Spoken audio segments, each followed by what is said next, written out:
Boa noite.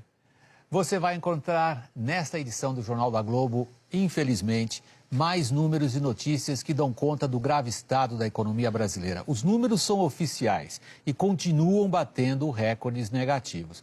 O que você não vai encontrar nesta edição do Jornal da Globo é como o governo pensa sair dessa situação. Como vai convencer o próprio partido, o partido do governo, a fazer reformas. E nós vamos trazer também. A defesa da presidente Dilma contra o processo de cassação já está no TSE. Heraldo Pereira comenta. A chuva no Sudeste e a desaceleração da indústria afastam qualquer possibilidade de racionamento de energia. Por que a Argentina está virando a queridinha dos empresários brasileiros? A ginasta brasileira que radicalizou na coreografia. E o musical Wicked, sucesso absoluto, chega ao Brasil.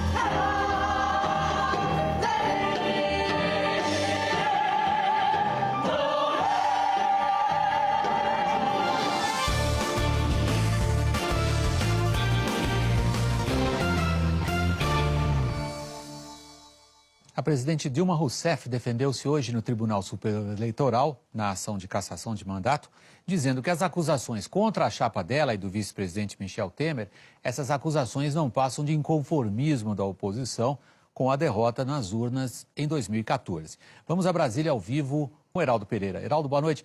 Heraldo, é um discurso político, sem dúvida. Você, tradicional, veterano observador da cena aí, você acha que um discurso político desses prospera num ambiente que apresenta acusações técnicas como o TSE? Olha, política e direito não combinam. Antes de irmos ao tema, boa noite, William. Boa noite especialmente a você, que para nós, o Jornal da Globo, é sempre sinal de prestígio com a sua audiência. A Justiça Eleitoral é, antes de tudo, parte do Poder Judiciário. Comanda as eleições, mas não atua no processo político partidário. É sempre bom não confundirmos essas coisas. A relatora de 3 das ações propostas pelo PSDB contra mandatos da presidente Dilma Rousseff e do vice Michel Temer é a ministra Maria Tereza de Assis Moura. O relator de uma representação é o ministro Luiz Fux. Ambos são reconhecidos no meio jurídico pela capacidade técnica, intelectual, compromisso com a lei, o direito e a independência. Eles têm de sobra o que se espera que todo julgador tenha. Com os demais integrantes da Corte Eleitoral, não seria diferente, independentemente dos argumentos da defesa, que, neste caso, para afastar o risco de impugnação dos mandatos da presidente e do vice, optou por uma linha de argumentação incisiva. Vejamos. O documento de defesa tem 43 páginas. Logo na abertura, o tom político, com a frase, abre aspas, na democracia, mais importante do que vencer as eleições é saber reconhecer a derrota imposta pelo voto popular, fecha aspas. Os advogados de Dilma e Temer afirmam que os supostos ilícitos já foram analisados pelo TSE ou estão pendentes de apreciação de outras representações. Descartam a alegação de abuso do poder econômico, comparando os gastos da campanha do PT com os do PSDB. Afirmam ainda que não há e jamais haverá qualquer afirmação ou informação de que a presidente e o vice tenham participado de atos de corrupção para obter doações eleitorais.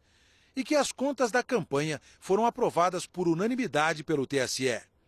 Assinalam também que, se o doador obteve recursos ilícitos, essa ilicitude não se projeta sobre quem os recebe. Que as empreiteiras investigadas na Operação Lava Jato doaram recursos para outras campanhas e ressaltam, de forma substancial, para a do PSDB, autor da ação. Vejam o detalhe desta peça quando se refere a recursos ilícitos, como de responsabilidade do doador, não de quem os recebe. O Partido dos Trabalhadores, que também integra esse processo, igualmente apresentou a defesa ao TSE. O PT também escolheu uma linha de argumentação semelhante à usada pela defesa da presidente da República. Vamos ver. Nós demonstramos claramente que, na verdade, se trata de uma aventura jurídica. É a tentativa de obter um terceiro turno e usar o Tribunal Superior Eleitoral como um palco de um ilusionismo. porque não existe a mínima prova e o mínimo elemento fático-jurídico para dar procedência nessa ação. O PSDB divulgou nota em resposta ao que disseram as defesas da presidente e do PT. Segundo os tucanos, houve um ataque a eles e ao TSE, que deve garantir o equilíbrio e a lisura das eleições. O partido de oposição afirmou que a Justiça Eleitoral, ao admitir esta ação já proposta, já reconheceu que teria havido fortes indícios de abuso de poder econômico e político e utilização de dinheiro de corrupção e Caixa 2 na última campanha presidencial. William Vac. Muito obrigado a você, Heraldo. Boa noite para você aí em Brasília. Já está aqui conosco no estúdio o nosso comentarista de economia, Carlos Alberto Sarenberg. Boa noite. Antes de começar a nossa conversa, o número espetacular de hoje. Espetacular do ponto de vista negativo. Segundo o IBC-BR, essa é uma estimativa do Banco Central, a nossa economia contraiu, olha só. O vermelho está aí, parece até exagerado, mas o número em si é horrível. Há um detalhamento dele que é a próxima tela e aí os seus comentários, Carlos Alberto Sarenberg. O índice de atividade econômica, nós temos aqui os 3 principais setores de atividade econômica, né? Indústria, comércio e serviços. Houve uma sequência aí de resultados negativos. O pior deles foi o da indústria, claramente, e, curiosamente, é o que pode dar uma melhorada esse ano. É isso que eu ia te perguntar. Nós temos esse resultado, isso é o retrato do passado. Para o futuro? Então, para o futuro, comércio e serviços vão continuar numa situação difícil, porque continua a inflação alta e renda em queda, desemprego mais elevado, como a gente vai ver também. A indústria tem uma chance de recuperação por causa do dólar. O dólar torna muito caro as importações, então... Mas é no que já se vem apostando desde o começo do ano passado. Né? Mas isso aí já está melhorando. O comércio externo brasileiro, por exemplo, melhorou, como a gente vai ver também depois nas próximas telas. Aliás, vamos ver já a próxima tela. Vamos, temos outros dados importantes que mexem direto no bolso das pessoas e na vida de cada um. Olha, coisas que pioraram no ano passado muito fortemente. Perdemos 1,5 milhão de vagas de emprego formal. Em 2016? 2016 vai ser pior. Essa é a estimativa dos economistas, dos analistas, que o desemprego aumenta. Portanto, se supõe a renda também. Exatamente. O desemprego aumenta ao longo de 2016, mais fechamento de vagas, a renda cai por causa disso e por causa da inflação. A inflação deste ano, isso aqui é a inflação do ano passado, a inflação deste ano deve ser um pouco menor. Porque a economia está parando. Né? Pois é, mas a cada rodada de estimativa, o pessoal fala, olha, estava achando que a inflação ia ser de 6,5%, agora estão achando que vai ser 7, 7,5%, 8%, e está nisso. E o grande indicador muito negativo é a dívida, que aumentou e está em processo de alta. Como o governo está fazendo déficit nas contas, a dívida está aumentando. E ela, então, chegou a 66% e deve passar aos 70%. Essa bendita dívida bruta. Dívida bruta, que deve chegar aos 70% do PIB, que é um número muito, muito, muito errado e que leva dúvidas sobre, enfim... Bom, a próxima a gente escreveu em amarelo, porque a única coisa que a gente pode dizer que está melhorando são as contas externas, o que sempre acontece quando o dólar sobe. Exatamente. Aqui você teve o déficit de 2014, caiu praticamente pela metade. Isso aqui é basicamente o comércio externo. Dólar caro, importação mais cara... Então, cai a importação, melhora um pouco a exportação relativamente, então você tem aqui essa melhora nas contas externas. Esse é o indicador que pode melhorar mais ainda este ano.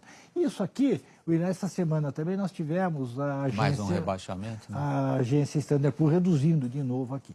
E nós fomos pegar esse estudo aqui do Itaú BBA, do Departamento Econômico, e que pegou países que perderam o grau de investimento neste século. Quanto cada um rala para recuperar o crédito? Indonésia, 14 anos, Uruguai, 9, e a Coreia do Sul, que é um país muito mais bem estruturado, recuperou-se mais rapidamente. O Brasil está na categoria que vai demorar mais, porque tem os piores indicadores. Da dívida, para você recuperar o grau de investimento, a dívida tem que cair, a inflação tem que cair mais do que se espera aqui, claro. A poupança tem que aumentar, e tem que crescer a economia. Muito obrigado, Sarenberg. Boa noite. Boa noite, até mais. A gente continua falando de economia. Brasil e Argentina vão tentar um acordo de comércio livre, pelo menos no setor automotivo, um setor que hoje funciona sob um regime que tem várias restrições e condicionamentos. Vamos ao vivo a Brasília com a Giovana Teles. Ela tem acompanhado as negociações. Giovana, boa noite. Boa noite, William. Boa noite a todos. Eu conversei com o ministro Armando Monteiro, do Desenvolvimento, Indústria e Comércio Exterior, quando ele já estava no avião voltando de Buenos Aires para cá. Ele disse que os técnicos dos dois países vão começar logo a traçar as bases desse acordo, que é preciso oferecer algum tipo de garantia para evitar desequilíbrios no comércio automotivo dos dois lados da fronteira. A proposta é acabar com o sistema de cotas que está em vigor. Hoje funciona assim: a cada dólar que a Argentina exporta para o Brasil, pode importar no máximo $1,50. Pelo que o ministro disse, a intenção é ter a base desse acordo de livre comércio até o dia 30 de junho, que é quando vence o acordo atual. E eu conversei também com a Associação dos Fabricantes de Veículos, que está nessa negociação. O presidente Luiz Moan acredita que agora sai esse acordo de livre comércio com a Argentina.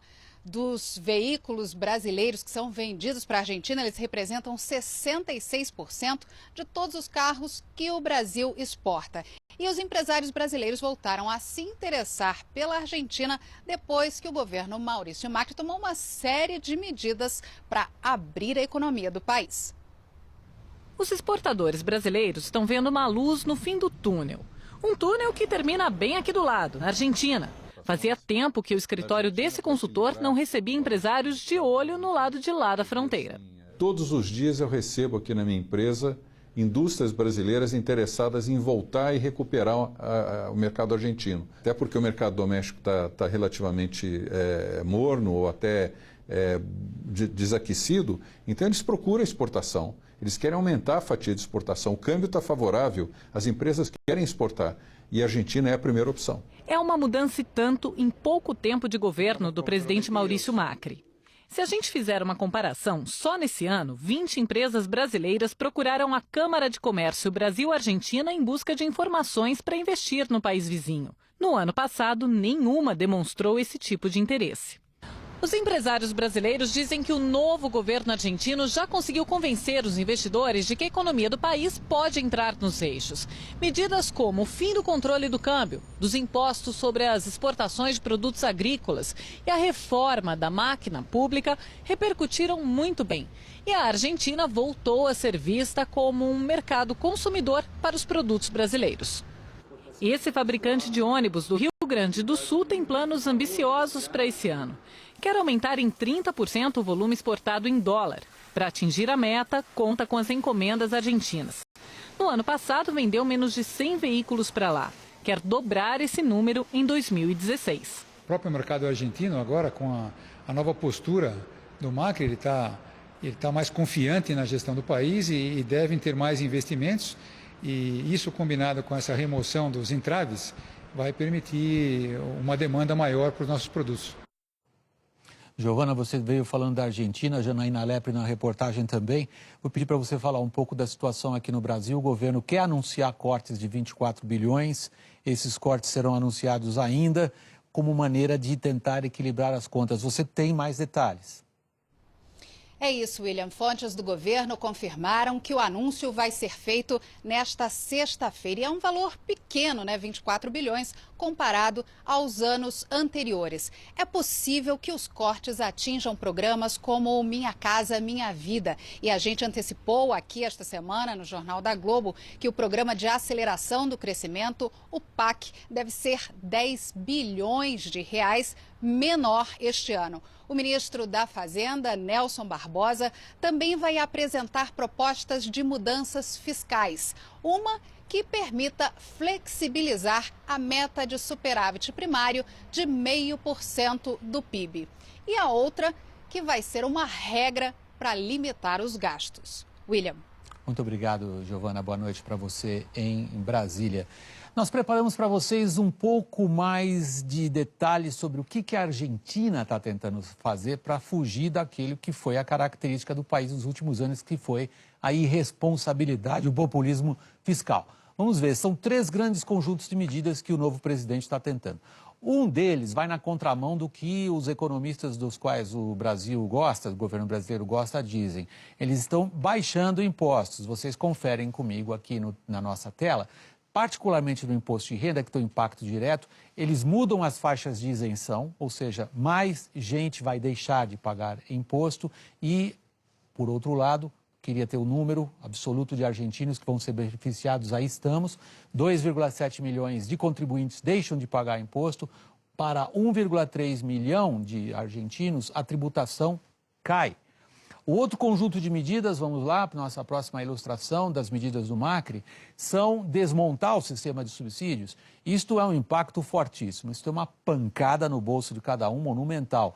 Olhem só, luz era subsidiada, deixa de ser subsidiada, olha o tamanho do aumento, mas, represado durante todo esse tempo, a conta acaba vindo.